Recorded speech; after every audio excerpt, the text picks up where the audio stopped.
Oh, baby. Oh, baby. Welcome back to Krown's Crypto Cave. It's a lovely Tuesday morning over here from a fucking cold as hell Helsinki, Finland, but that's all good. I'm a little bit late today, but it's for good reason. I'm talking with a good old friend, catching up a bit, and now back to the old charts here. So with that said, I would like to wish you the best, and the happiest. Nice little healthy and happy start to your Tuesday morning over here on some Red Dildo Tuesday action. Anyways, reading the chats during the intro here is actually very enlightening. A lot of people are very fearful. You can smell the fucking fear. You can smell the blood. You can smell it all.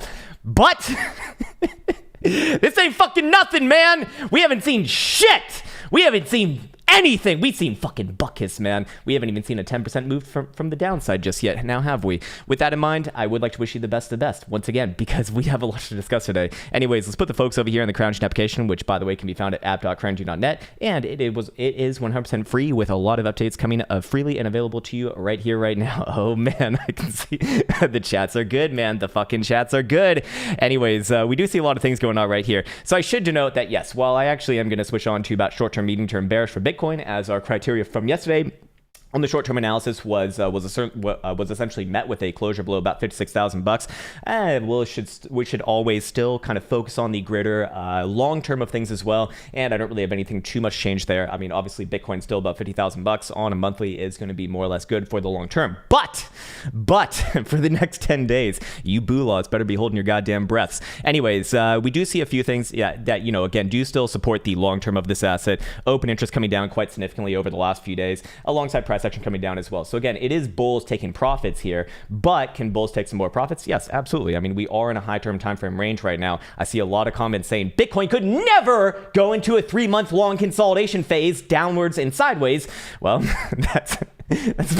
that could be exactly what happens. In fact, anytime that you say something that is definitely not possible to happen, that is almost always when it does definitely happen in my experience. I've learned in the past that it is very unwise to count any situations out. Anyways, what else do we see? Fear and Greed Index also coming down just a little bit here from yesterday, about 70 read yesterday to a 66. So the market's slowly backing off. Still not very fearful or anything resembling fearful at all. In fact, it is technically within the optimistic zone right now.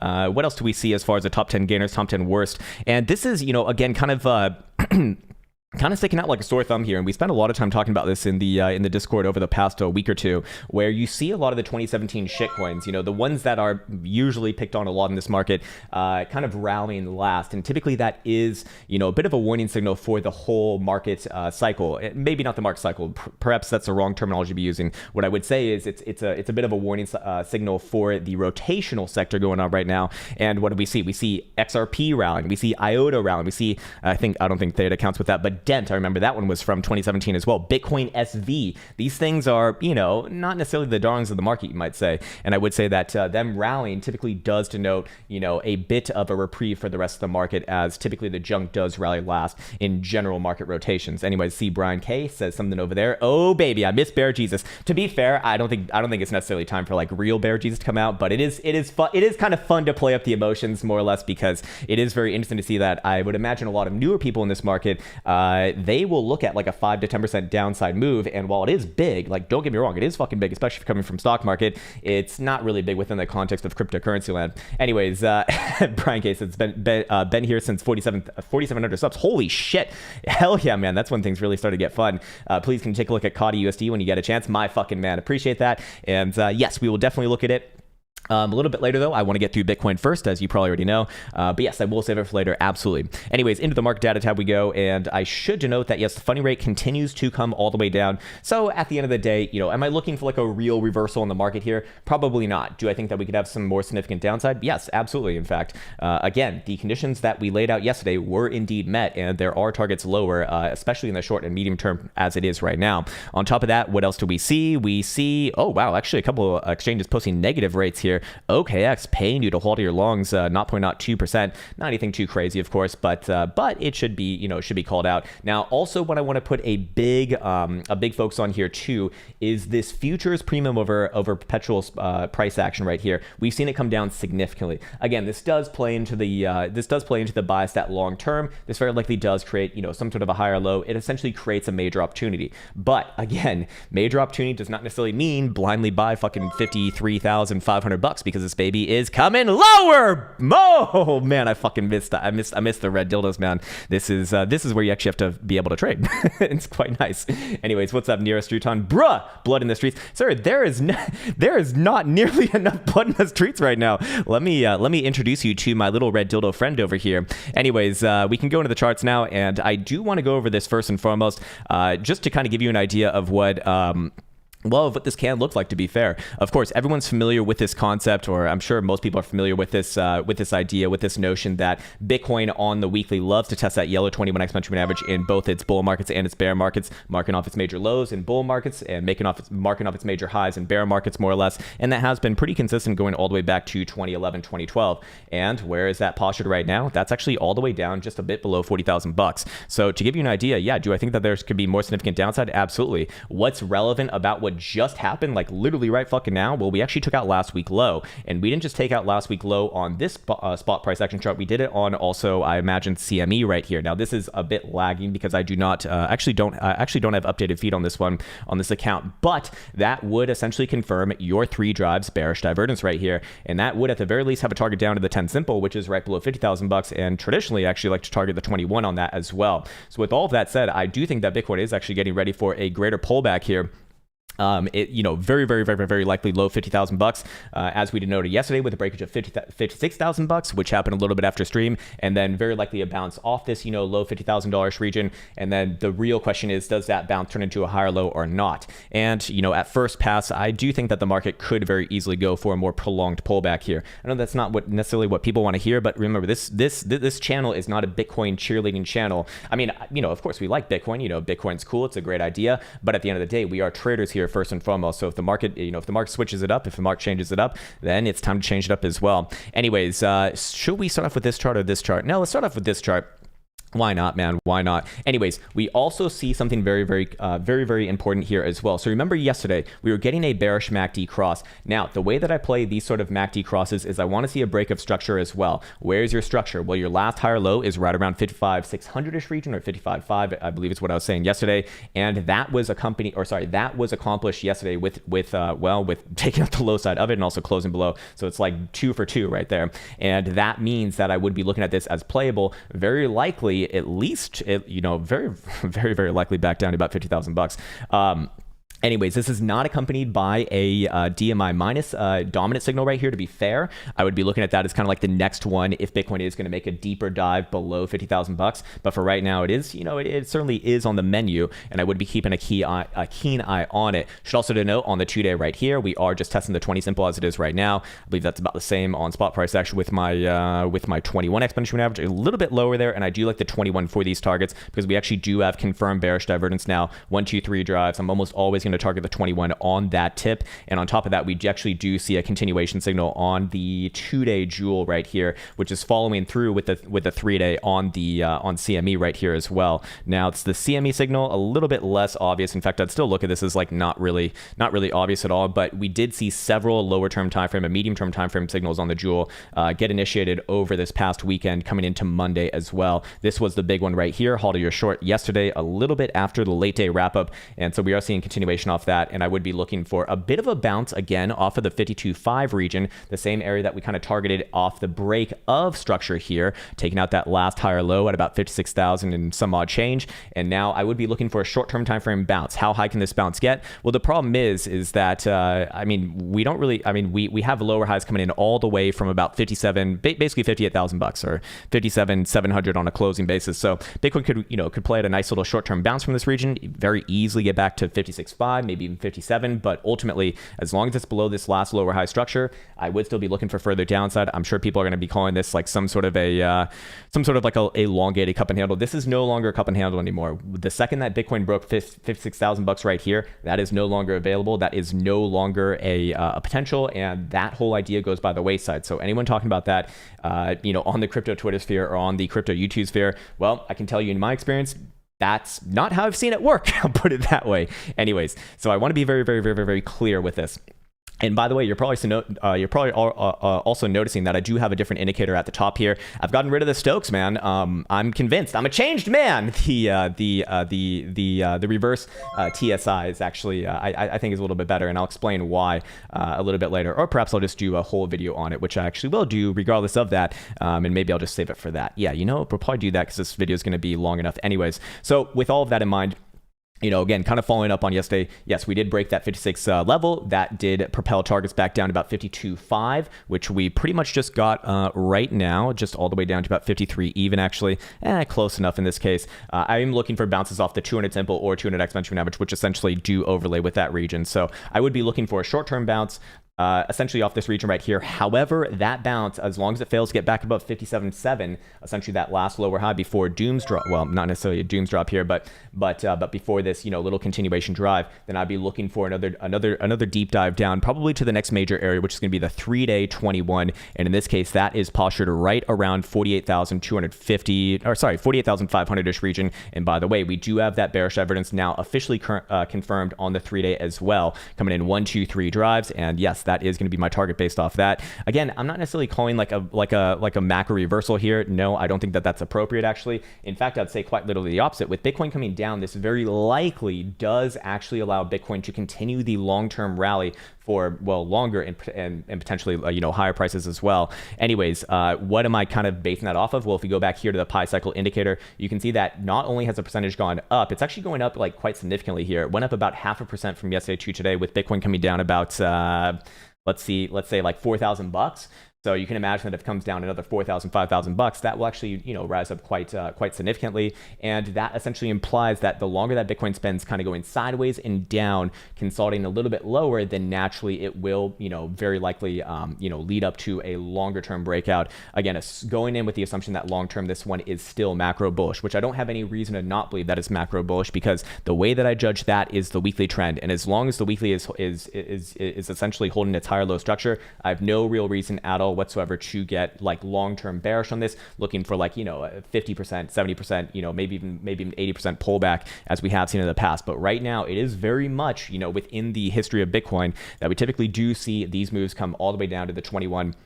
And out of curiosity, that is about a 33.75% pullback. That is pullback. That would be considered a crash in traditional markets, just by the way. But that's very much, again, historically relevant, and we can go all the way back on over here. And what I'll do now is actually just take off every major moving average except for the yellow 21, and we can just kind of go over this one. Very, very simple stuff right now. But if it's been working about 100% of the time in the past, might as well call it out. And what do we see over here? This one from high to low, what is that, about 25.25%? So a little bit less than what we're looking at right now. What is this one looking like over here? About 32.33%, very much similar to what we kind of just postulated with our current drive down. This one over here about 36.25%. This one over here about 33.5%. That's actually pretty much dead on as far as what that would kind of insinuate from our current level. This one about 35.5%, and then of course we go over here to, what is this, August dump right there, about 41%. And then well, actually that after that, well, it was party over for a while after the parabolic blow off top. Anyways, as you can see right here, that would actually very much be in line with kind of what we're looking at right now. From top to low, that would be about 37.33. However, keep in mind that this will naturally rise up with each and every passing week, seeing as it is still playing catch up with Bitcoin price action. So we can imagine that, based off the last week closure leading into this week closure, it did rise up about $2,000. So if it rose up another $2,000, that would be around $39,000, of course. And that kind of overplays with the with $40,000 being a bit of a base scenario, and that still would be on a weekly higher low here, because that is your last higher low in 25th of January closure. So with that in mind, if we were to kind of look at it from that sort of angle and take another percentage loss on top of it, 40% off would be about 34.75%. So again, all of this, does play historically well with what Bitcoin's done. And just because it's done it historically does not mean it's always going to do it. Obviously, again, referencing the concepts from Nassim Taleb's book there. But the thing with that is that, it gives us an edge, more importantly. So if things do come down there, I would be looking at that as a major opportunity first and foremost, and you have a natural risk management for it as well. Of course, this is not financial advice, I'm not a financial advisor, blah, blah, blah, blah, blah, blah, blah, blah, blah, blah. But I would also want to say on the other side, just because that's available, do not take that in the opposite fashion. So here's what people typically get wrong about something like that. I'll show something like that and they say, oh my God, it definitely has to go down to the 20-month exponential average on the weekly. No, that's completely the wrong way to be thinking. It's more so, okay, we see this historically being a nice basing region, then that means I have an edge for a trade there, not necessarily just short blindly into that region right here, because you are playing against the current trend, obviously. So that's going to be a lot less of a likelihood that it actually does, play nicely with what you're looking for. So at the end of the day, I would still be cautious with that, but I would be looking for major opportunities anywhere around that region if Bitcoin does indeed get there. And like I said, we do have several signals that do suggest, well, that could be very much in line. I mean, we got the 3-day bearish divergence very much confirmed here. We got 3-day Joule giving off a bit of a sell signal. Of course, that is following through with the 4-hour, which we saw a continuation sell signal right here. 12-hour, I think, is printed its own over the weekend on 20th and 21st of March. So yeah, that was Saturday, Sunday, I believe. And so yes, I would be looking for further downside right here, again, on expanding HVP. But with all of that said, ultimately, I want to be very, very, very, very, very clear with what I'm talking about, because I would be looking at this as a major opportunity, first and foremost. Especially if Bitcoin got down to one of those levels. Now, along the way, what would I essentially be looking for? Well, I would be looking for, like I said, a short-term bounce off this level that we're at right now. Let me go back to my BitMexican chart. And let me put back all my on all my major moving averages as well. And let's see. I'm gonna shudder to see the chat right now, because I imagine a lot of the newer people here can be like, "What the fuck? This guy is talking about downside price action. Fucking string him up, burn him, get this guy in the cross." But yeah, I'd be looking for a bounce first and foremost of the 200 simple and 200 exponential average right here on the 4-hour. Just kind of common areas for bots and algos to be just blindly in this case likely closing shorts or just playing a little bit of a bouncy bounce. But like I said, as long as Bitcoin is below our last lower high, I would be looking for short-term, medium-term continuation to the downside. But again, these are rather big numbers. I mean, Bitcoin could very easily rally up $2,000, $3,000. It wouldn't change anything. It would not change anything. Hey, what's up, D-man? I see you, brother. Anyways, let's see. What about the 12-hour right here? Is there anything of particular note? Not necessarily, but I would be looking for this one to kind of take its time, essentially. This is not going to all happen in one day. It's not going to all happen in 1 week. It's probably going to happen over the course of, a month or so. But ultimately, again, long term, there's actually really very little reason for me to be turning around to long-term bearish, again, looking for any sort of a macro reversal here. So I have to be extremely careful with the way that I talk about this, because anytime that you start to separate short-term timeframes, medium timeframes, and high and macro timeframes, it's maybe I don't do the best job of expressing myself, but at the same time, it seems like there might be a little selective hearing going on too, which is fair enough, man. Fair enough. Anyways, okay, how deep into this are we? Am I just kind of spitting off right now? I do want to check out, of course, okay, we already looked at the pi cycle. What about caretaker ranges here too? I imagine on the 4-hour, it will be lining up with about $52,000 right there. So I would be looking for, again, any sort of wicks within that region. Probably does bounce it first, and then if we do see, some sort of a lower high continuation drive below this 57 level, then I'd be preparing for Bitcoin to make another move. Probably back down just below $50,000. But again, this is still more or less fine long term as far as I'm concerned. Anyways, though, as far as structure goes now, because we actually do officially have that breakage of structure right here, I would be looking at about we could call it $52,000 actually. I do think that would be appropriate to be a little bit more on the aggressive side here. If you want to be super aggressive, 52,500 would also work. So you know what? I'll mark this area off right here. We can make a nice little blue box of death and decay. How about that one? No more peace and prosperity for you, Boolaws. How about death and decay below this one?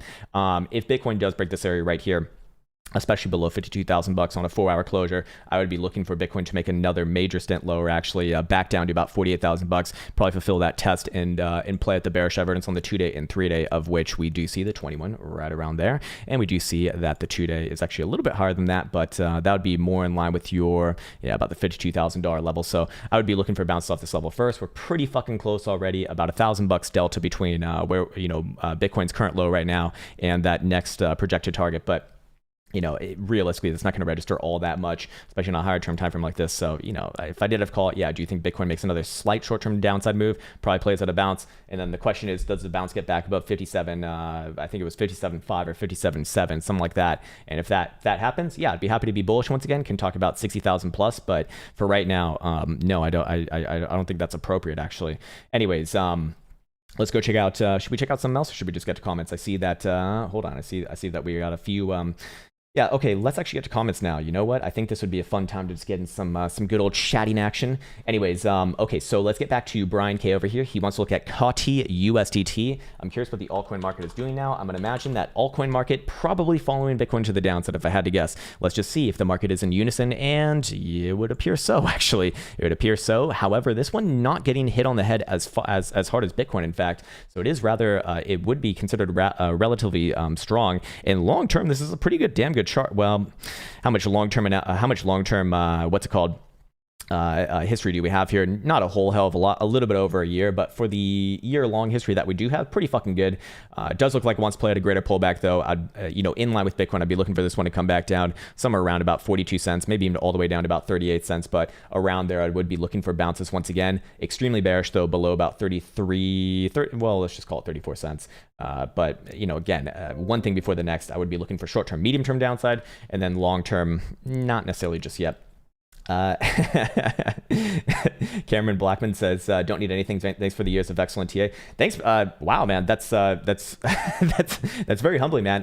Massive thank you, Mr. Cameron. That's incredibly kind. Thanks, brother. I'm blushing, man. I don't know what to say. Not my full name. Oh, man. Not my full name says, it's over, lads. Run for the hills. Oh, my God. I'm going to have to sell my schmeckles just to eat. Why have you done this, Krown? Are we forsaken? That's right. Bull Jesus has forsaken you. He's giving you red dildos in both hands. And he said, fuck off. I'm a false prophet, baby. It's time for some red dildo party. And then the shitcoin please come in hot and they take you away.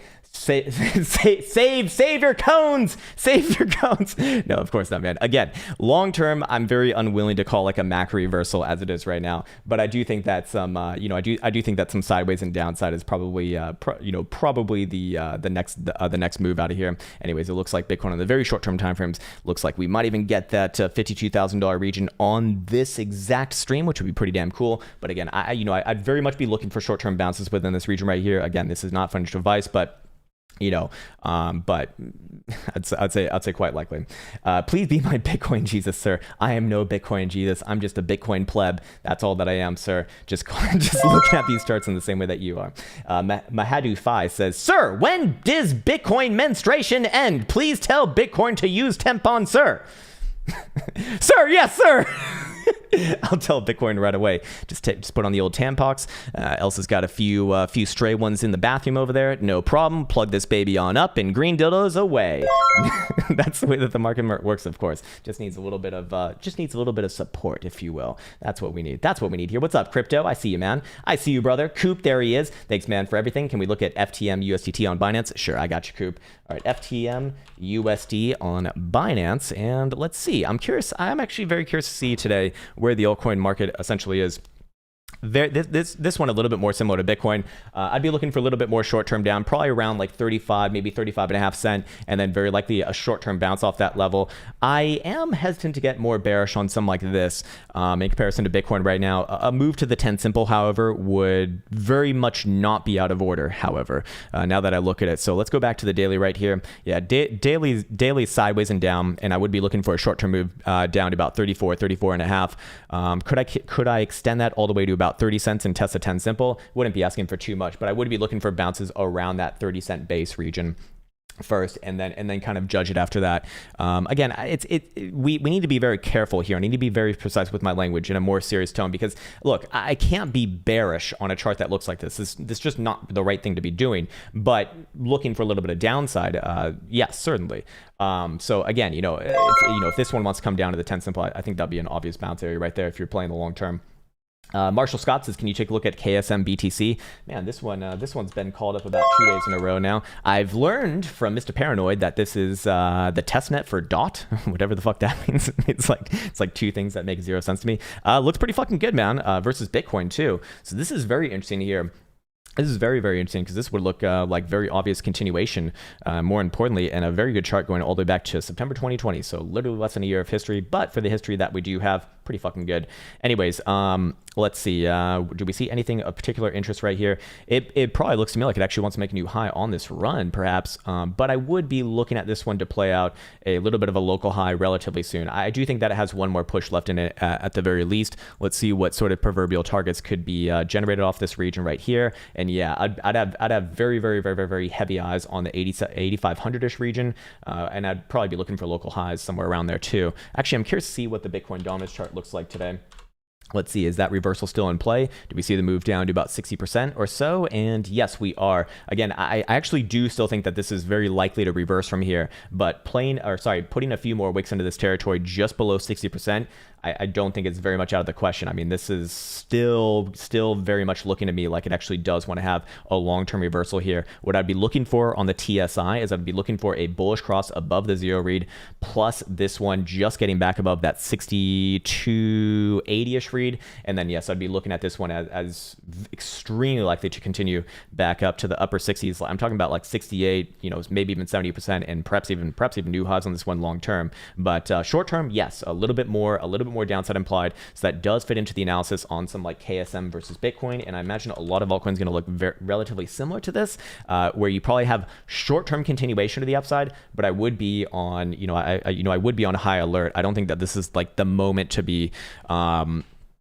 fully going into something like that. I think that a lot of these are actually very extended, but does it have another leg here? Very likely, yes.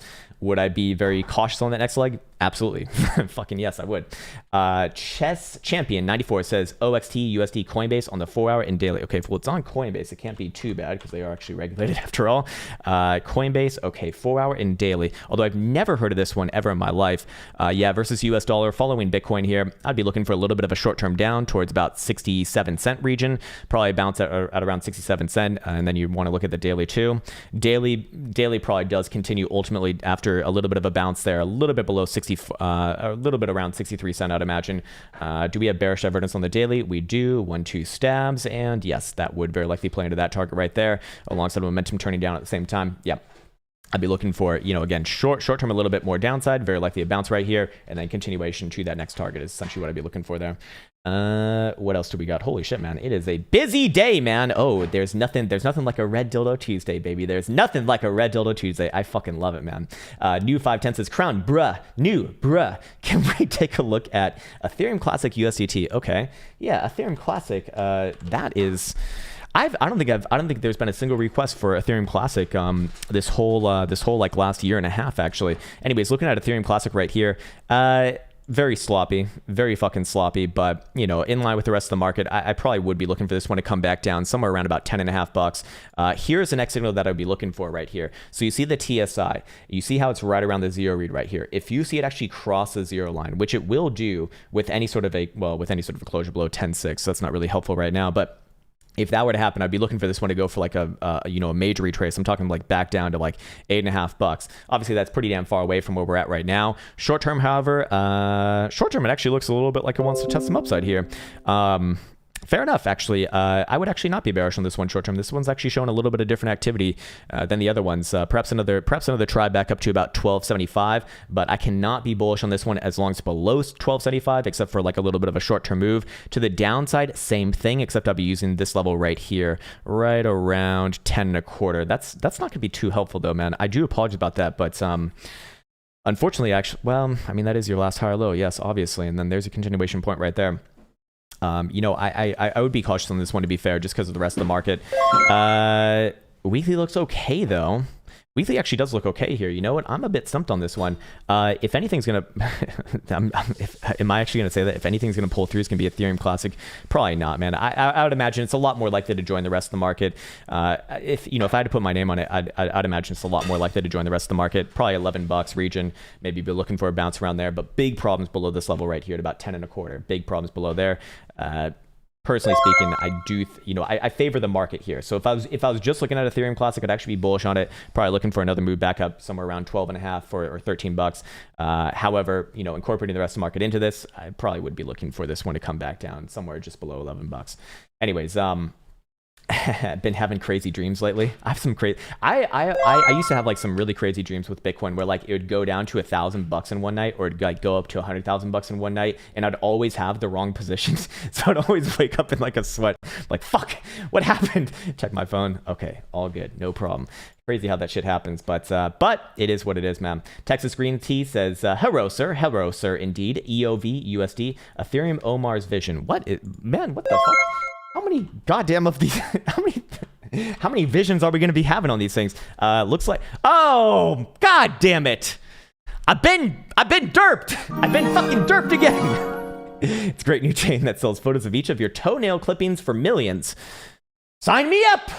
Sign me up for that Ethereum Omar's vision. Do you want to look at real Ethereum or not? I guess maybe not.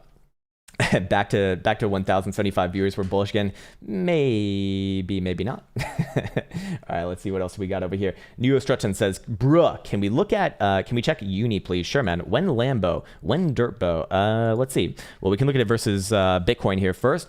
Does play into the narrative that Bitcoin parents probably do have another leg of continuation here. Would very much not be surprised to see it take another move up, back up towards around 67,500, maybe even 68,000 Satoshis. Very much not the question there, but I imagine you're probably more worried about the US dollar valuation, which we can see over here, which actually this is very unhelpful as a chart. Okay, let's just pretend. I guess that's the only thing that we have then. Oh, fuck, I did USD. Whoopsies. Uni USD. Here we go. There we go. Okay, now we have something to look at. All right, excellent. Let's see what it looks like over here. Actually still looks good on this one too. Is Bitcoin going to be the only bearish one right now? Obviously bullish here. Very obviously bullish. In fact, playing a hidden bullish divergence into the bullish control zone. I almost always favor that for continuation. In this case, I have no reason not to be looking for that. I'd be looking for new highs on this run. This actually looks pretty good. This actually does look pretty damn good.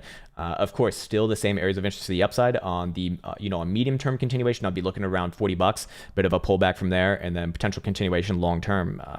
This actually still looks pretty damn good, to be fair. Problems below, obviously about $30 right here.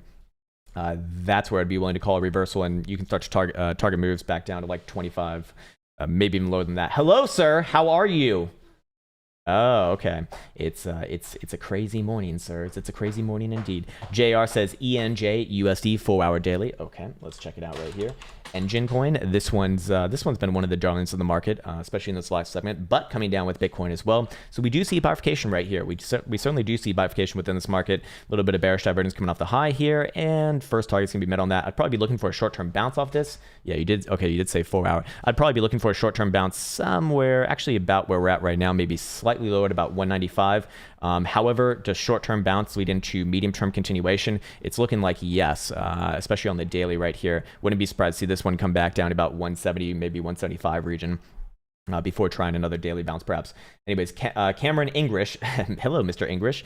Sir, just want to thank you for your hard work. You have helped me improve my TA and trading skills immensely. If you have time, Roku 1 hour and daily. Yeah, man, and appreciate that, man. But at the end of the day, I it's probably becoming a bit of a sound bit, but and I don't want this to come off as like unappreciative, but at the end of the day, man, look, if you feel like you're getting some value from this, like that's you doing something, man. I'm just giving my opinions on things, and I'm not really like, that's all that I'm doing, man. So whatever the fuck that you're doing with that, like that's your own doing. You got to give yourself some credit. And the reason why I always like to push back on statements like that is because I have to believe that for myself too, man, because that's how you go from like the learning phase to the doing phase, I suppose, becoming, I suppose, a trader, which it sounds like you are, I suppose.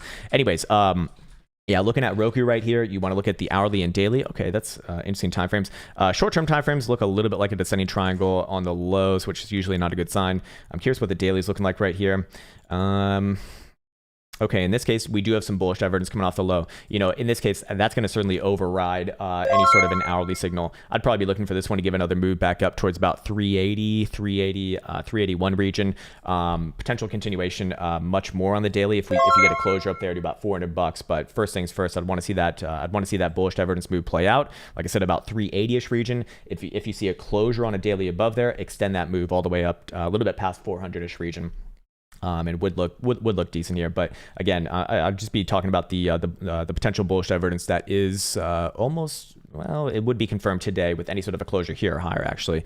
So would look decent on that. Short-term timeframes, however, not the greatest. In fact, short-term timeframes suggest another move back down, maybe to the low side of the range at like 345, but not necessarily a break of that range. If you see a daily closure below there, then that's probably gonna be a continuation phase all the way down to the 200 exponential moving average, which is a little below $300 right now. Is kind of where I'd be looking towards if that condition were to be met. But I favor the divergence, or if it gets confirmed today, I'd favor that over any sort of a short-term signal, obviously. Anyways, Amir Mansour says, can you look at Cardano and KYL? Just one at a time, please. We'll look at Cardano, sir. Cardano USD. This one's always pretty damn popular. Very obvious downside right here. I'd be looking for another move down to the 55 on the daily. You did not give a base pairing on it. God damn it, Amber. God damn it. But we do see a daily jewel sell signal, which was confirmed 2 days ago.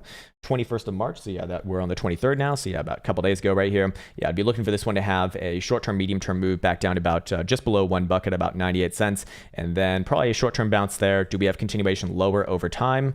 I don't think I'd be willing to say that. No, 'cause I still actually like the weekly here, believe it or not. I actually still do like the weekly long-term. Although we do have a bit of a head and shoulders on weekly RSI, to be fair. That could be problematic, actually. That could actually be very problematic. But at least off that level, I'd be looking for a bounce first and then come back to it end of week and analyze it then. Okay, we can look at KYL, but I would humbly ask. I would humbly ask. I hope this doesn't come off as too abrasive. Please, just one fucking coin at a time. There is a lot of people here, and oh, okay. Well, this is garbage, sir. Down we go.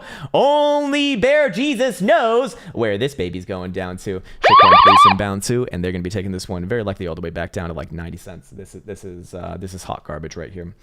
Very hot garbage, it looks like. What the fuck is it? Don't know. What the fuck does it do? Also don't know. Is it likely to go down? Very likely, I'd say. Sam Dumu. Wait, hold on. Am I on the right one right now? Hold on, I'm actually not. Let's see. Did I miss it right here? No.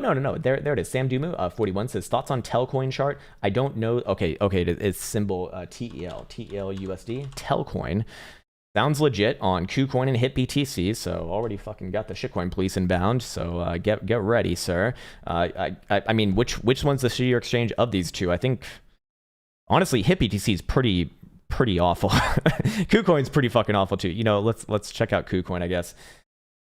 They literally named their exchange KuCoin in like fucking 2017, 2018. That is genius marketing. Actually doesn't look too bad here, to be fair. Actually really does not look too bad here, to be fair, on the weekly. But that's higher term timeframes. Let's see, you did not give a time frame on that. Looks like it won't be under penny for long. Yeah, it actually looks pretty good here. You know what? I should not have judged this one before actually looking at the chart, as usual. I should flagellate myself, if that's the right terminology. I'd actually be bullish on this one, looking for a move back up to the prior high, and yeah, probably does gun for 1 cent here. Probably does gun for 1 cent, but there's one major condition on this: must hold yesterday's low. If it takes out yesterday's low, even just ticks below, I'd extend move down significantly, down to about below half of a cent, to about 4.5 of a cent. Does that make sense? Like a little bit less than half of a cent, essentially. All right, cool. Let's see. What else do we have over here? Yeah, I did USD versus USDC. My bad. That's why we have a fucking line chart, and it's an early morning for myself. Rami says, hey, Krown, can we look at Ethereum USD 4-hour daily? Sure, man. And by the way, good morning to you, Mr. Rami. Ethereum USD on, we got so many exchanges here. Let's go Bitstamp. This one's going to have a lot of history. And you said 4-hour and daily. Okay, well, daily looks a lot more obviously short-term downside. 1620-ish region, 1630-ish region before next bounce is what I'd be looking for on that. But also on a 4-hour, do we look for continuation to the downside immediately? Again, I usually will be looking for bounces on short-term timeframes based off something like this. It's kind of similar to Bitcoin right now. Does Bitcoin play out the short-term downside first before playing out a little bit of a bounce or not? I think it's a little more likely here. Let's see what momentum oscillators do suggest. 4-hour RSI, just officially getting into the bearish control zone for the first time in a while, after playing out some hidden bearish divergence right there. Actually, that was the signal way the fuck. Oh, actually, that one got it perfectly. You know, I do favor more short-term downside here, probably low 1600 first, and then a bouncy bounce, and I would be looking for a decent bounce off that level again, wherever the 55 is on the daily, which is about 1620 right now. So I would favor the downside. Again, daily, as far as momentum goes, I'm not necessarily looking at this as like a deathly signal just yet. You know, I would first and foremost be looking for bounce off that region. So it's very similar to Bitcoin. It's like, yeah, short term, maybe a little bit more continuation here, maybe like 52,000 bucks, but ultimately I'm looking for bounce within this region, between about 50, let's just say 52,000 bucks, give or take about 500 bucks off that number. You might even look at that as already being hit essentially too, with Bitcoin getting down to about 53 on Mexico here. And let's see, what are the other exchanges looking like? Yeah, about 53 as well. We're not really seeing anything too different there. Yeah, 53 here too. What about Finex? Finex, yeah, pretty much all around the same actually. Yeah, 53 100 low on pretty much all the exchanges thus far. Style Exterior says Ocean USD daily, weekly, your choice of exchange, sir. All right, let's check it out. Ocean USD, okay. I'm guessing Binance is maybe, actually probably Bittrex is the one to be going to, because this one's going to have the most history here. It is one of the longest running exchanges after all, although it is pretty much irrelevant nowadays. All right, daily, weekly. Daily looking like a little bit of downside. Slight amount of bearish divergence coming off this high right here. Would have a short-term implication down to about 1.25. What about the weekly? Weekly, I don't hate, man. It's very, very difficult for me to get bearish on something that looks like this. You know what? I actually might even take away the daily analysis here. I should not be bearish on this thing as long as it's above about 135. Here's what I'd say. I'd be very cautious on this one. Yes, there are warning signals. Yes, the rest of the market is looking a little bit more downside imposed, but to be fair, I can't be bearish off the weekly. That is one of my rules. Doesn't mean that it's going to fucking hold, and I'd be extremely, extremely quick to switch below this level right here, 134.5. Below there, big problems. I'd be looking for moves down to not just 1.25, although they're very likely as a bounce, or sorry, 120, although they're very likely as a bounce around there. I'd be looking for a move down to about 110 region if that condition were met, and the weekly is going to look a lot more like a reversal around there. In fact, look, man, with Bitcoin looking the way that it does, do I think that it actually hits that level? Probably yes. But I wouldn't say that just based off this chart right here. In fact, the weekly is actually okay there still, to be fair. But I'm mostly going off of the market analysis here, not necessarily this one. If I'm just going off this one, yeah, still have to kind of favor the short-term, medium-term upside, I suppose. D-Block Boy, what's up, man? Hey, Krown, can you look at Theta USD and Theta BTC? Well, look at certainly one, Theta USD. I actually am curious to see the differential between the two here. So, you know, we'll do it for you. Weekly, again, looks good. I mean, I can't be bearish on something that looks like this, regardless of what Bitcoin's doing. This one's looking very obviously like continuation. I mean, daily RSI still looking good here, to be fair. You know, does it have one more push to the upside and then a little bit of cautionary times? That's probably what I'm thinking here. Yeah, daily Jewel is not necessarily in that bearish posturing just yet, but firing off many warning signals. So what's most likely here? Probably another drive of continuation. But I'd be really fucking cautious on this one, man. Really fucking cautious on this one. I feel the same way about a few of the other altcoins that we've looked at. It's like, yeah, I can't really be bearish off them based off, based off my own personal rules. But you got to be looking at the rest of the market here too. It'd be like the same thing in traditional market if like SPY was fucking tanking and then your stock was like kind of holding steady, maybe even looking a little bit bullish. It's like, I'd rather err on the side of the market here, but fair enough. Would I be looking for maybe another slight drive to the upside? Yes, but I'd be very, very, very, very cautious after that. Where would I be looking for opportunities at? Probably about 766 region, if it does come back down around there. But I mean, this is actually still okay. This is not bearish right here. That's the problem. Fair enough. Yeah, I think I'll stick with that. We can actually chart out some upside targets here too. Let's see what we got. I'd say a major, oh wow, we've actually already hit the 3.618. Yeah, that actually could very easily be your high. If it does want to gun for another high, I'd keep an eye on about just around 13 bucks, actually, just around 13 bucks. Okay, cool. You want to look at it versus Bitcoin as well? All right, but I do humbly ask, just one at a time in the future, if possible. Versus Bitcoin pairing looking very similar, but looking a lot more topping in the short term. What about the daily right here? Does it have another drive on the daily? Maybe yes. Do I think this one's coming to a major high relatively soon? Probably yes as well. Let's see. Imagine this one's probably already hit all the major targets. Oh, actually, no, it is not. Oh, wow, it hasn't even gotten close. Just hit the 4 spot right here. Next area of interest to the other side, to the upside, if it wants to make one more run, would be about 23,500 satoshis. And but again, I'd be on very cautious watch here, very very cautious watch. Okay, Style Tier says one more friend. Hello, Mr. Style.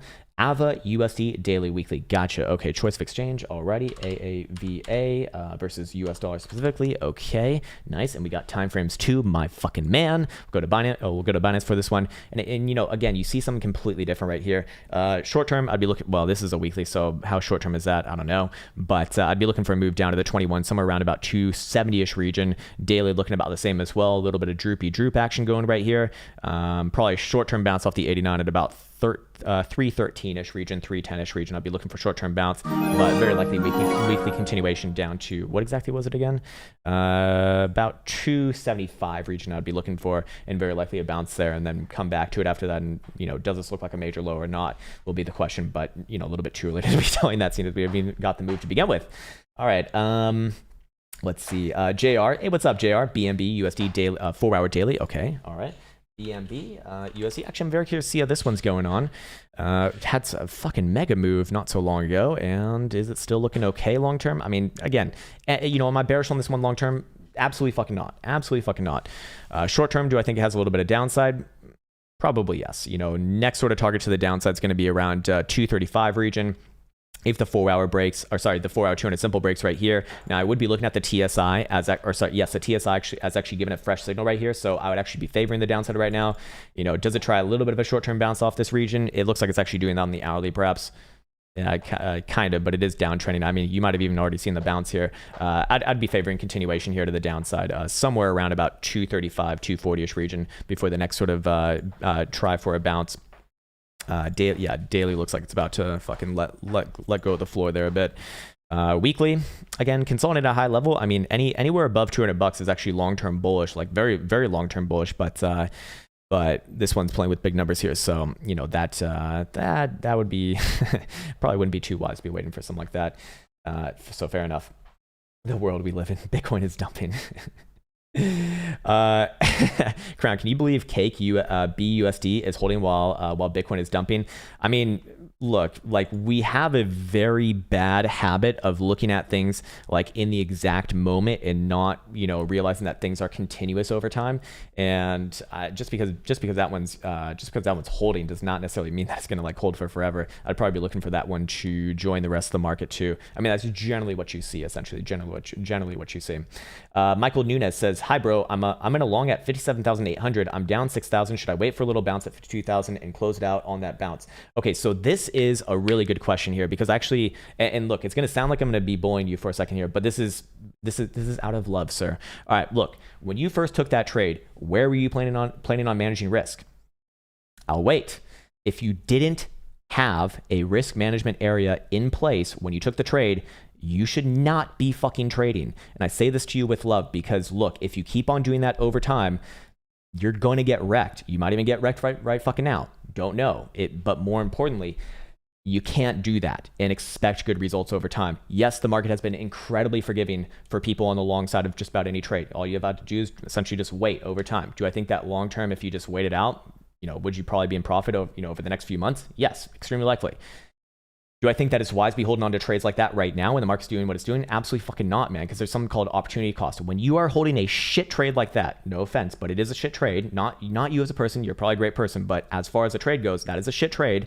When you hold a shit trade like that, you are stopping yourself from having the opportunity to get into a trade that could actually be working for you. So why would you ever hold on to a trade that's essentially broken your risk management parameters? Problem is, you didn't even go into the trade having one, it sounds like, because if I were trading this, as I said yesterday, your bullish structure, the short-term bullish narrative gets destroyed below 56,000 or 56,300. This little higher low right here.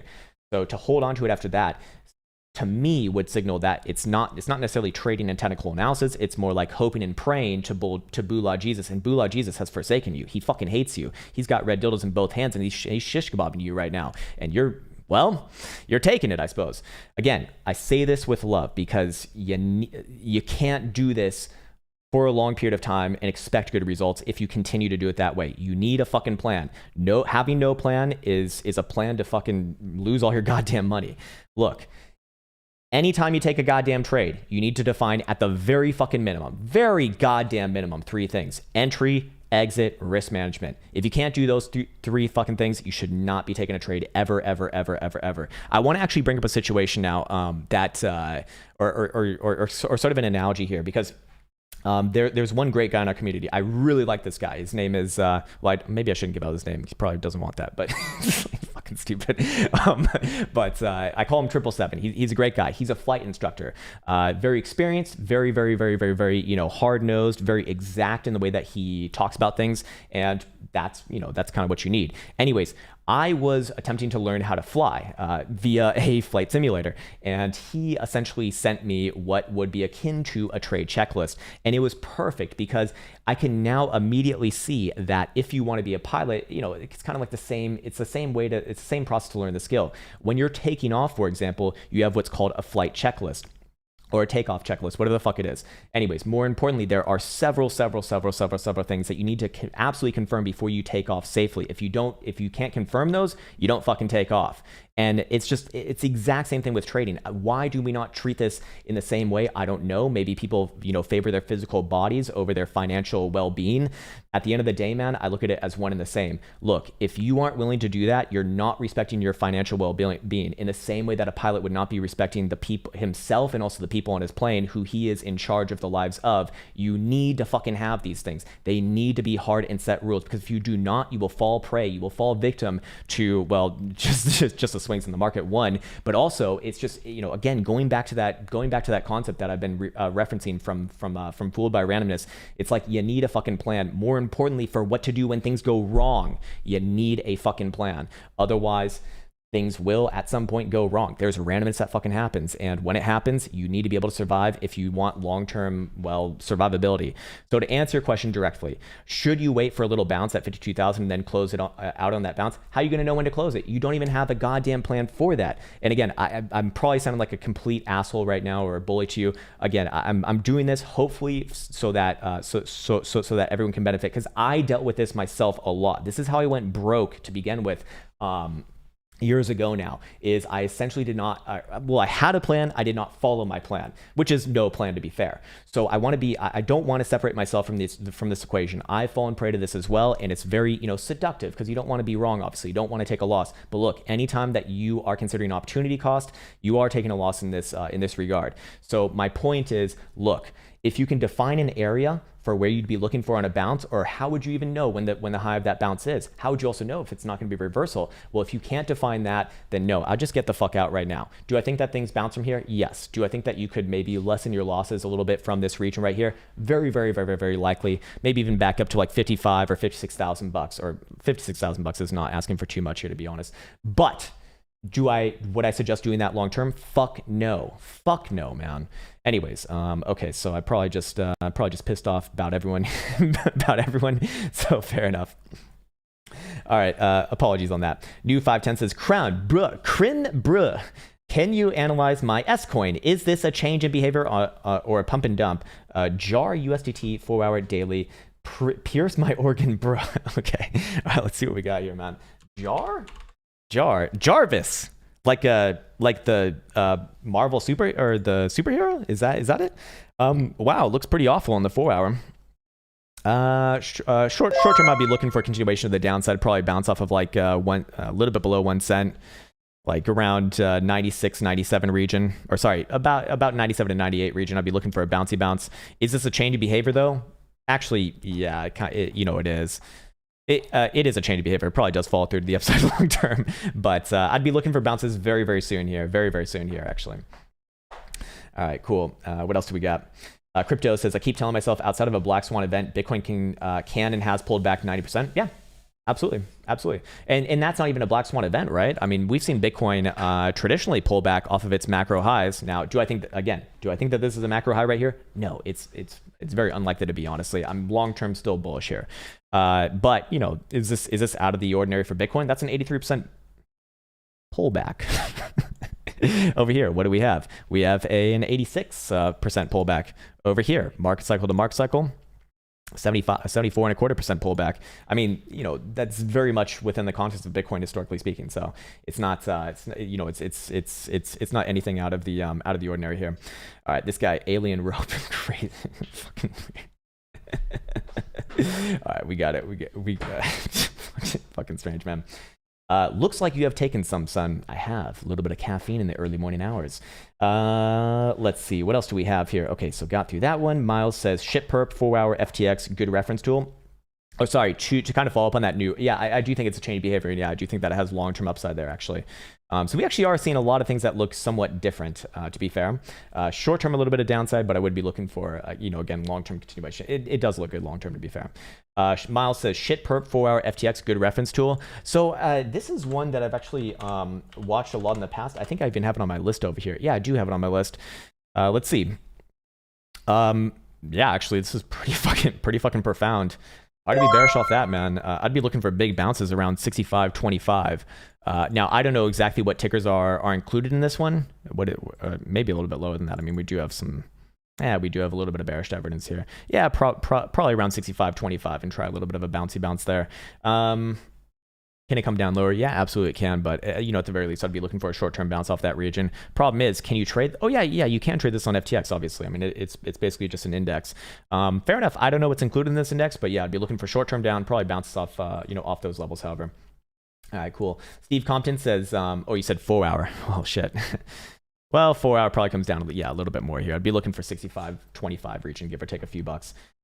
Steve Compton says IOTA USD Binance. Okay, so IOTA, I believe I saw on the big gainers on the winners list today. So let's see how this one's doing. Is it joining the rest of the market? Yeah, kind of. Actually completing this ascending triangle a bit to the upside. In fact, just retesting the prior breakout. Now I shudder to see what's going to happen if I put it on a higher time frame and zoom out. Yeah, not the best long term. Not the best long term, but short term. Short term, I suppose I would respect the breakout for now, as long as this one does hold above about $1.5 on a 4-hour. Now, if it does break below 1.5 on a on a 4-hour, I'd look for it to join the rest of the market. Personally speaking, do I think it joins the rest of the market just naturally? Yeah, I do, because that's usually what we do see. So in this case right here, I'd respect it for now, just based off structure, but I'd be extremely quick to flip back around and target moves back down to like 1.25, maybe even lower than that, towards 110ish region. Again, if it does fail this level right here, which on the weekly is, or sorry, on the daily is actually, well, we can move the daily resolution point down to about 1.5 region. But for now, short term, I'd probably be looking for a bounce off this level. If it is going to continue, it continues from here. If it fails to continue from here, I would be looking at this as a big warning signal. And honestly, I do think that it will fail. The reason why I think that it'll fail is because the volume signature is very much not in line with a breakout right here. So I would be respectful of that first and foremost, but extreme caution. All right, I did not give a time frame on that, so unfortunately I can't see exactly what you're talking about. Hey, thanks for that, Jordan Chen. Oh, okay, nice. He actually does have a message there. If you feel down or mad, just long XRP and it'll free your soul. Actually, XRP having a pretty damn good last couple days here, I believe. Yeah, it's okay. A little bit of selling. Well, yeah, it probably does continue here, to be fair. Again, typically the junk rallies last, and this one, well, I don't want to offend the XRP crew, but I actually wouldn't be surprised to see this one rally back up to like 62.5 cents or so. But I'd be very cautious about it long term. I mean, this one's, this one's kind of shitted on a lot in the market for good reason. But, it is turning the corner here long term. I mean, it's very likely to join the rest of the market. But when you look at a chart like this, it's obviously relatively weak compared to the rest of the market, right? The rest of the market is either making significantly new all-time highs or at the very least retesting prior all-time highs. This one's, very much under that. But here's the thing. The market, essentially will have rotations. And so does this one get rotated to the upside next? Yes, very, very likely. So I have to be careful with that one as well, because I would be more or less bullish on it on the whole, to be fair, but that needs to be taken into context with everything else that's going on here. Okay, what else do we got, baby? What else do we got? Was that Powell giving Bitcoin the thumbs up and say Bitcoin is a good substitute for gold? I mean, I actually look at that as like a rather yeah, as kind of like a rather good thing. Hey, what's up, Kendrick Camps? We have the Dominicans. They're back here. They're with us. We are the Dominicans, and the Dominicans are us. Came for the TA, stay for the tiers. Blood buy zone for MKR USD daily as we swipe the lows 1800. Okay, let's see. Maker. Yeah, Maker's another one that I don't really see talked about all that much anymore. Yeah, I'd be looking at somewhere around 1600-ish region. Okay, you're saying 1800. I probably would be looking, just based off the week, I'd probably be looking for a bounce off about 1800-ish region. Yeah, I would be looking for a bounce off there, but does that bounce turn into reversal? I mean, this is very obviously shaping itself into a descending triangle right here. In fact, you might even, we actually don't have resolution on this just yet, but it is looking rather likely to be fair. Something like this, your declining highs coming in right around about 2150-ish region. That will have a natural measure move based off the range, and that's actually going to be lining up with, yeah, about my $1,600 target, which is exactly where the weekly 21 is. I would be looking for, if you're talking about blood targets, that's where I'd be looking towards. Yes, extreme likelihood for a bounce around that region. Short term, however, does it try another bounce here? Possibly, yes. I mean, it really wouldn't take much for the whole market to have a little bit of a bounce off this current level. I mean, we're pretty much to that target that we spoke about yesterday. I mean, it's pretty much fucking there. Maybe a little bit more before bounce time. Is that shirt blue or purple? It's actually blue, man. How could it be purple? You might be colorblind, sir. Let's see, what else did I miss? Okay, I think I got actually pretty much everything there. Nice one. All right, hey, what's up, XRP Africa? Oh, baby. Shh, all the plebs have left XRP now. Have they?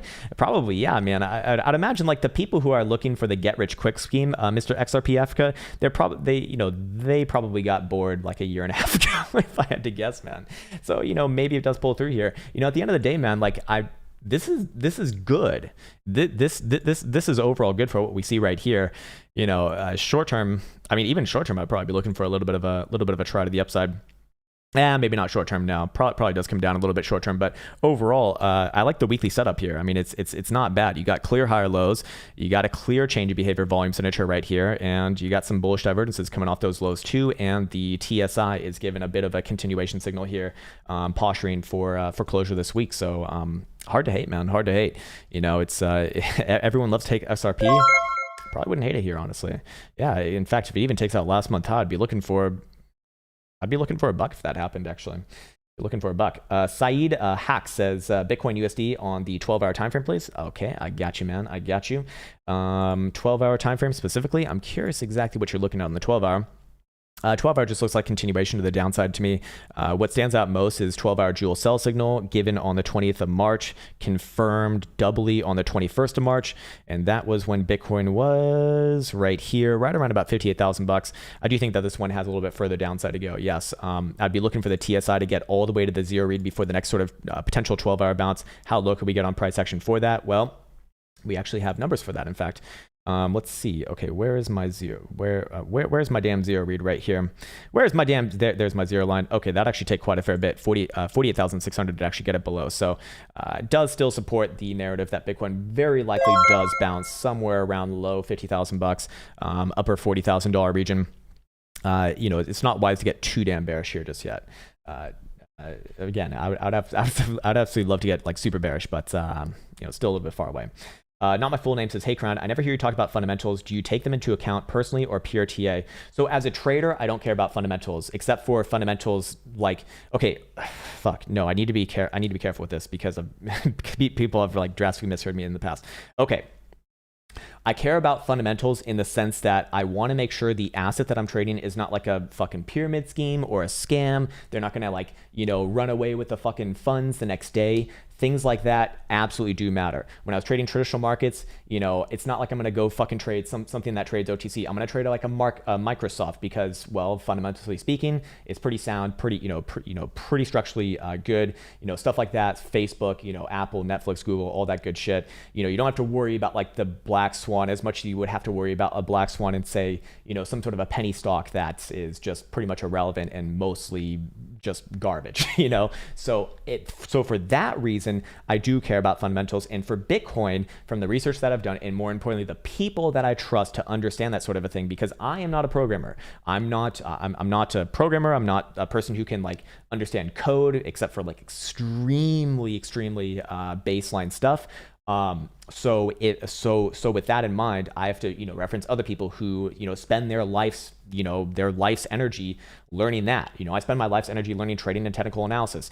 There's obviously people who spend, 20, 30, 40 years learning programming. Those are the kind of people I want to go to understand something like Bitcoin. And from those people that I trust to understand it, for what it's worth, it's more or less formidable. It's probably the best bet in the crypto market, mostly because there's not like an actual, head guy for it, right? We don't even know if Satoshi Nakamoto is like a real person, but that actually gives it a lot of structural integrity and more importantly makes it anti-fragile. For example, think about what would happen to like Tesla stock if Elon Musk died, for example. I mean, I'm certainly not wishing that he dies. In fact, I massively respect him. Of course, he's a very impressive person. But my point is that if he died, that would be fundamentally kind of a big deal, right? So that is a bit of a consideration. For Bitcoin, most of the things are kind of set in stone. And here's the problem with fundamentals. People confuse fundamentals with non-fundamentals, basically. So what do I mean by that? People think it's like a fundamental thing to see. It's actually just easy to explain what a fundamental is. Well, fundamental in traditional markets is like when you're talking about dividends, when you're talking about earnings, when you're talking about those sorts of like P to E ratios, that sort of stuff, those are fundamentals. People in cryptocurrency land think of a fundamental as like, oh, we're gonna be having a new symbol. Yeah, we're gonna have a new fucking symbol, guys. Fundamentals looking great. It's like, no. Or people will say like, okay, guys, fundamentals looking really good because XYZ shitcoin's gonna be listed on Binance.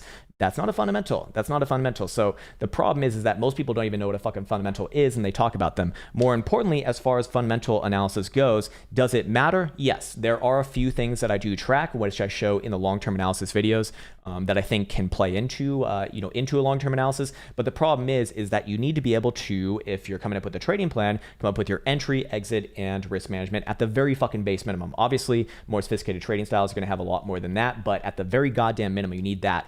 How are you going to define an entry or exit based off of like a fundamental, like, I don't know, coins available? You can't. I mean, it basically plays into my faith that, or maybe not faith is the right term, but it plays into my inherent like want to see that the base asset is like legitimate. It's not just going to like fall through because some bullshit happened or some black swan happened. No, it's I want to avoid that, obviously. So that's kind of why I don't do that. Also, as a trader, I'm more or less medium term, usually short term implied. So I don't really, I don't really consider fundamentals because it's not going to affect me all that much. If I'm thinking more long term, if I'm thinking more macro, yes, like difficulty adjustments, that's something to be tracking. I think that's a very worthy fundamental to be looking at. Stock to flow, I think it's very interesting, but how do you manage risk on something that has a range of like hundreds of thousands of dollars? It would be quite difficult, right? So that's my point. It's like, it's interesting stuff to look at. It can help with a bias, but it's never going to be my main driver. It needs to be incorporated with, typically something more technical, as that can obviously, dial things in. Okay, cool. Alrighty, let's see. Kim Insu says, hey Crow, huge fan from South Korea. South Korea, fuck yeah, man. I really want to go there. I really want to see a StarCraft 2 tournament or just any sort of esports tournament there. It looks really, really awesome. And South Korea just looks like a futuristic city like Tokyo, actually. Would appreciate it if you can take a look at Cardano versus the Korean won, if possible. If not, Cardano versus USD. I'm curious if they actually even have this. They do on BitThumb. I imagine it's going to be the same thing as Cardano versus USD, which we actually already looked at today. Short term, I'd be looking for some downside versus the won. I'd be looking for it to go to about 1145, 1150-ish region, and probably try a little bit of a bouncy bounce there. I do think that I'd give it a chance to bounce there first, however. Give it a chance to bounce there first, because I should not be bearish off the weekly just yet with hidden bullish divergence at a high level like this, while it's essentially still maintaining last week's low. I should certainly not be bearish. In fact, I should be bullish off this, but short term, I would be looking for a little bit of downside. Probably just try a bounce within that region and then come back to it after that and see if this bounce looks like it's a reversal or if it's likely to get sold into again. So I'd hold off on saying anything more than that. Let's see. Okay. Willie Aljameni says, please, Mr. Krown, please, Mr. Willie, can you take a look at What? ADD, CCIV, and Robinhood? Okay, I think you mean CCIV. And this is a stock. Okay, nice. Okay, we got Churchill Capital Corporation on New York Stock Exchange. Okay, got it. Please, it's going to be the next Tesla or Humble and Dumb. What? sorry, man. I'm having a little bit of trouble understanding right now. I'll be looking for a little bit of short-term down here. Would I be calling this the next Tesla? No, because unless you have insider information, I don't know how you can know that. It is very interesting to see that something that was basically trading at about $9 to $10 for, well, actually, no, we really don't have too much history here, for about about 3-4 months. Then just out of nowhere, it goes a bit moon mode. It looks like. Let's see how big this rally was. Wow, 565%. So obviously, someone knows something that we don't. But I'd be looking for this one to create a range here, regardless of that. With a bit of a base right around about 22.25 and a bit of a ceiling right around here at about $35. I don't really look for anything like crazy to be happening with in here. Yes, it would have a bullish bias as long as it maintains the lows, but I would be looking for next move to the downside, actually. Playing out this hidden bullish divergence right here first. Look for a bounce somewhere around like 22.5 to 23.5, and then come back to it after that. I don't know if I'd say it's the next Tesla though. I think that's, it could be cool. Maybe if you have insider information, but I would not be willing to make that assessment based off just less than a year of history on something that just rallied out of nowhere, essentially. Anyways, let's see. Okay, we got that one. Nice. Not my full name. Says thanks, man. Hey, appreciate that. I really appreciate that, man. Not my full name. Okay, I think I've got everything right there. And how deep are we into this? 1 hour and 20 minutes. Okay, we can stick around for a little bit longer here. How about that? SPAC merger, CCIV Krown. Again, I don't follow it myself, but obviously someone knows something that we don't, and it looks like that that was front ran. Obviously, if that's information that's just coming out now, I mean, it literally rallied up 550%. The old song "Don't Go Chasing Green Dildos" probably applies there, I'd imagine. Alex Borisov says, "Look at Luna." Like Philicone's dog. Luna USD, is this still a thing? Is this a thing from like 2017 that it was just like it's like a complete scam coin? Well, probably not, seeing as this thing's gone absolute fucking moon mode here too. Jesus Christ, man, this is insanity. Absolute insanity. I'm guessing it's not, because that's 4,400% move to the upside. Wow, very impressive. I'd be looking for some downside here though. I'd be looking for a move back down to like 15.25 region. Uwas Al-Masari, hopefully I'm getting that name properly. Hey, SPI short long-term time frame. Okay, SPI, not SPY, but SPI. So I'm guessing it's this right here on NAS. Short-term up. Let's see, or this is a daily, but yeah, I'd be looking for daily to bounce this one back up. A little bit of bullish divergence come off the low after playing out the hidden bearish divergence. I'd probably be looking for a short-term move back up to about 960, maybe even 969 for a good Mimi number right there. Long-term, however, I do not like any chart that looks like this ever. Been in a downtrend ever since for like the last 5 years or so. So yeah, a little bit of short-term upside here. But I'd be very much long-term bearish on this one, as long as it's especially below about $11. Could it pull through? It could, but I'm very skeptical of a chart that looks like this, to be honest with you. So short-term up, yes, but I'd be very cautious here. Now above those last little prior highs at about, what is this? Is this 11.5 or 12? That was closing price just under $12. So yeah, if you get a close above $12, I'd extend this run quite significantly, actually, all the way up. Oh my God, am I going to say that? I shouldn't say that. That's too much. Technically speaking, my next target would be like $45 to $50 if that condition were to be met. So again, maybe something that I don't. In this case, like as far as what's going on in this one, because this one seems to just kind of rally out of nowhere, especially after going through literally multiple weeks without basically trading. Usually going to be a big warning signal for myself, but hey, short term a little bit of upside. If you can actually take out that $12 level, I'd extend that run significantly, to be fair. D says RSR USD Binance 4 hour. Okay, RSR USD. Is this reserve rights? I think it is. I think I've seen this one before. Yeah, I have. Binance 4 hour. Okay. Daily wants to come down a little bit. I'd be looking for a move to like 7.7. 4 hour. What are we looking at right here? Very similar to Bitcoin. Probably a little bit of a 4 hour bounce first. Maybe back up to like 8.5 cent region, maybe. But ultimately, I think the daily downside plays out a little bit more. 4 hour jewel cell signal on the 22nd of March. I think that one's still playing out a bit. Yeah, I'd probably be looking a little bit lower here, and then big. I shouldn't say big bounce, but at least a medium term bounce at about 7.6 to 7.7 region. is where I'd be looking towards. Hey, what's up, Bike Bowling? Can you look at Boeing? Yeah, actually, yes. This was a big one. I've never traded it myself, but I used to watch it a lot living in Chicago myself. And I don't know, man, it's just kind of an interesting one to watch. I'd be looking for short-term downside here, back down to about 242, 240-ish region. Does it try another bounce there? I mean, this actually kind of looks a little bit toppy on the weekly, to be fair, but at least short-term downside. If you do see this one, especially start to close weekly dildos below about 235, I'd be looking for this one to actually not just have short-term downside, but carry that on to long-term and come all the way back down like below $200 actually. But still, still got some time there. Hey, what's up, MP Hanger? If you want a crypto, give the parent. Yeah, there you go, man. There you fucking go, baby. He knows. He's been here for a long time.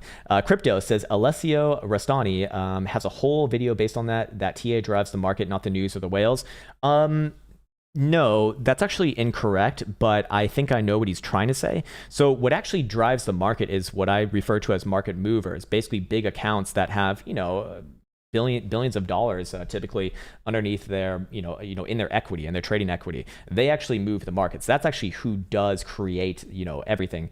But Tentacles is about as good as I wouldn't say as good. Well, there's other strategies too with like high frequency trading obviously, but as far as Tentacle goes, I mean, that's going to be a little bit of a closer relationship to that. And I would argue that Tentacles are going to find the news faster than the news will portray the news. Here's the thing. Think about it in very, very dry terms. If you are presenting the news, right? Let's say you're a CNBC talking head and you got the news, man. You're the person who disseminates the information. Okay, well, first off, in order for that news to even be relevant, it had to have actually already happened. And if it already happened, then that means that the people who were already responsible for it, they already fucking know. And guess what? They probably don't just, keep it to themselves and then only tell Mr. News anchor on CNBC. No, they probably tell their friends, their family, shit like that, and then they make their decisions as well. Perhaps they're in bed with some major firm, which happens a lot more often than what you probably think, or maybe don't think, as a space typically skeptical.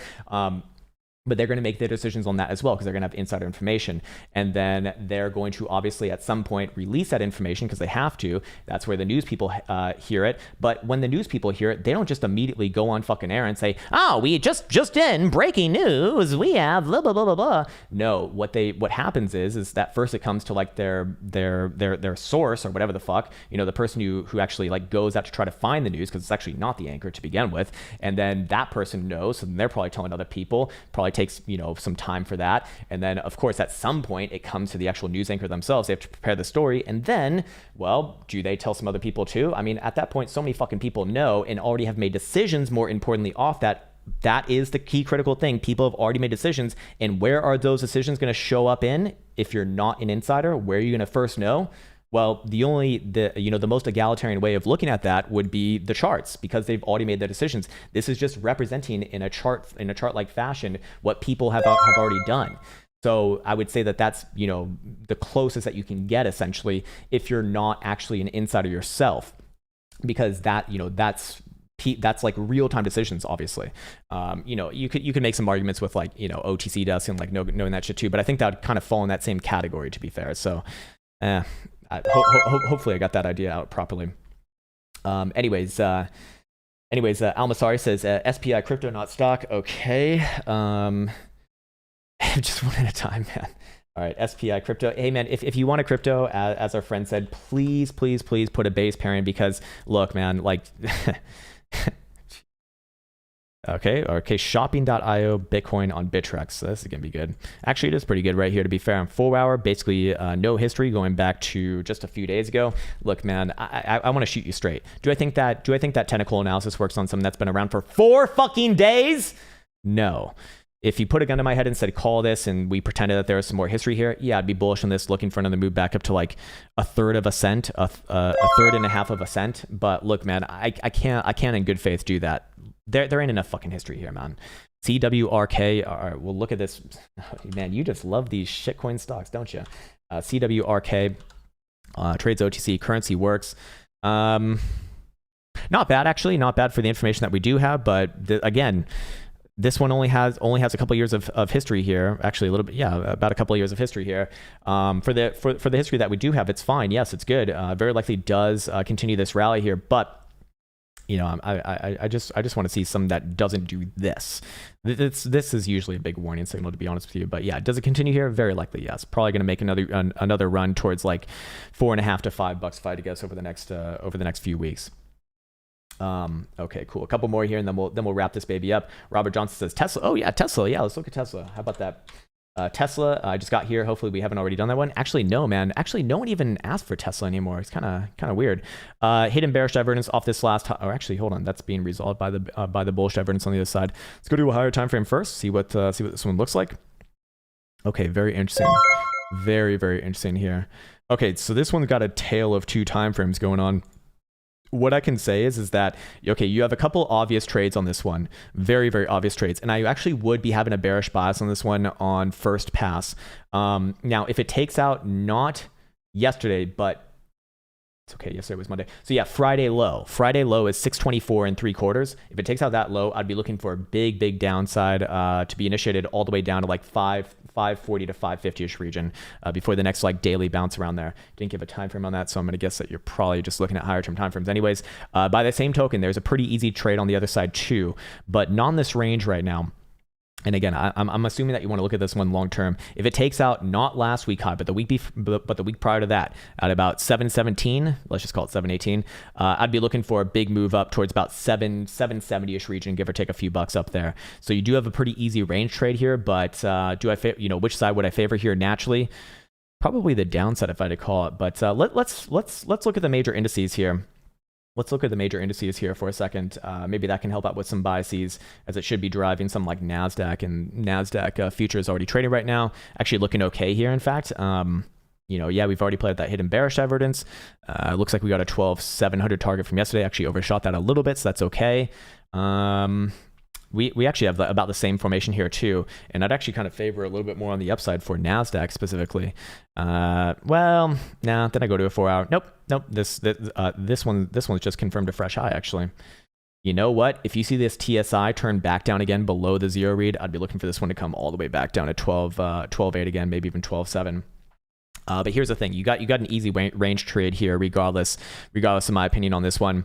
Anywhere below about 12,650, I'd look for a big downside of like 12,150, 12,200-ish region. By the same token, anywhere above last week's high, I'd look for a continuation back up to 13.6, probably even new all-time highs on top of that. Now, which side does this one favor? Well, let's go see what Dow Jones is doing here to get a better view. Dow Jones still bullish. I'd still be looking for new all-time highs on this one actually. So perhaps this one does save the rest of the market. In fact, I'd probably be more on side with that. Let's see. Again, lower term time frames, a little bit problematic to be fair.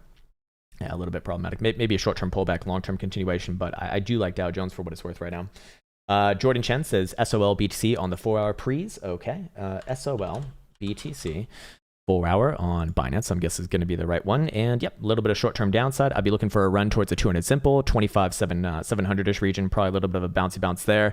Let's see though, is that the bounce that you're looking for? Yeah, actually, I do like bounces there because it's not only going to be a 4-hour area, but it's also going to be a daily area as well. About 750-ish region, anywhere around there, I like for at least another try. Also, daily TSI going to actually have a fresh bull signal potentially. Although because I don't have my my decimal places on there, I actually can't say exactly what the number is. But I actually do think that this one does give another try to the upside here, to be fair. Again, Bitcoin parents looking like they have probably another leg to go. Spiros83, what's up, Spiros? Krown, sir, .USD on daily 2-day multiple RSI divergences, still looking like a bullish consolidation, or will it follow the market down? Okay, .USD, okay. USD, Binance, I guess, is the right one to be doing. Does it look like it has another drive down? Yeah, I'd say so. I mean, even the Jewel kind of giving a continuation halt or short signal off the official short signal on the 14th of March. That was right here. Actually, not getting the high, but it actually very rarely gets a high. Okay, so you're talking about divergences. Yes, you have identified that correctly. What about the 2-day as well? Yeah, I'd probably be looking at another run at the very least to the 21 here, and then probably try a bounce at around 3280-ish region. But it's the same thing as a lot of the other ones. I'm hesitant to get to call for further downside, except for that just now. Here's the thing: if Bitcoin breaks below, let's call it 52. you're probably going to see this thing come all the way back down to like $27 before the next like medium term bounce. I do favor short term and medium term downside here, but I would give it first a chance to bounce off of, again, what was it, about 32.5? Yeah, about 32.5 to 32.75 region. Come back to it after that. If Bitcoin starts to break down, I'd extend those targets to the downside a little bit more. But short term, yeah, I'd be looking for this one to extend downside. Short term, that is. Hey, what's up, Scott Carney? I think you deserve to raise the minimum for charts. I mean, I didn't even know that you can raise it to begin with, but fair enough, man. I mean, it is what it is, man. It is what it is. All right, we are an hour and 30 minutes into this. I think this is my note to myself to start to wrap this up. I think I've hit all of the chatties here. So, hey, I see Omar. Is that Omar? Oh no, Omar Pudinoff. Nice one. Okay. All right, cool. All right, so let's wrap this up on Bitcoin. I think we'll actually start off with this chart today. In fact, we'll start off with this chart today. Okay, let's put on the drawing tools here. Let's wrap this bitch up. How about that? How about that? Oh god damn it, JT money. All right, really fucking quickly here, man. But seriously, I do need to shut this off very soon. Radium, USD, FTX down. Looks downside. I don't know, 7.5. Well, maybe not 7.5. Like $8. Probably bounce around $8 and then continuation. Hey, all good, Thunder and Evil. Appreciate that, man. Are you making an entry, man?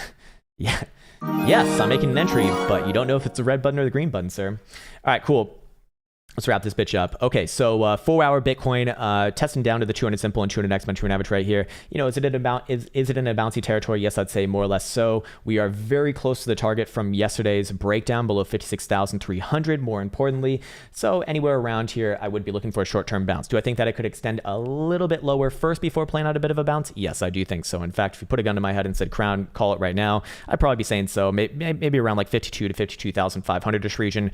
Overall, though, I would be looking for short-term bounces off this region. Do not confuse short-term bounce with long-term reversal. I do have to be short-term, medium-term bearish on Bitcoin as long as we are below that last lower high now at about 57.5 region, technically 57.700, in line with the 2.618 on that breakdown level. So with all of that said, what would the next levels be below that if this next area does break below $52,000 on a, could we use a 2-hour here? Yeah, we could use a 2-hour here.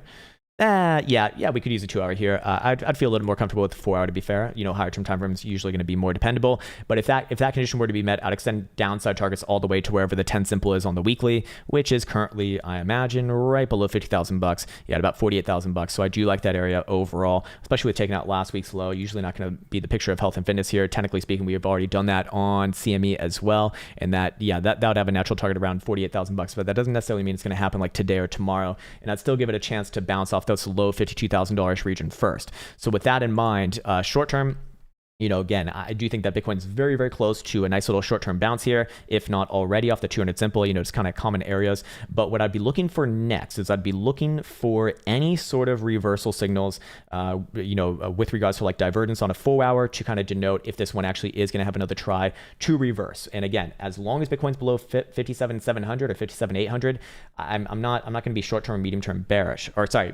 in that case.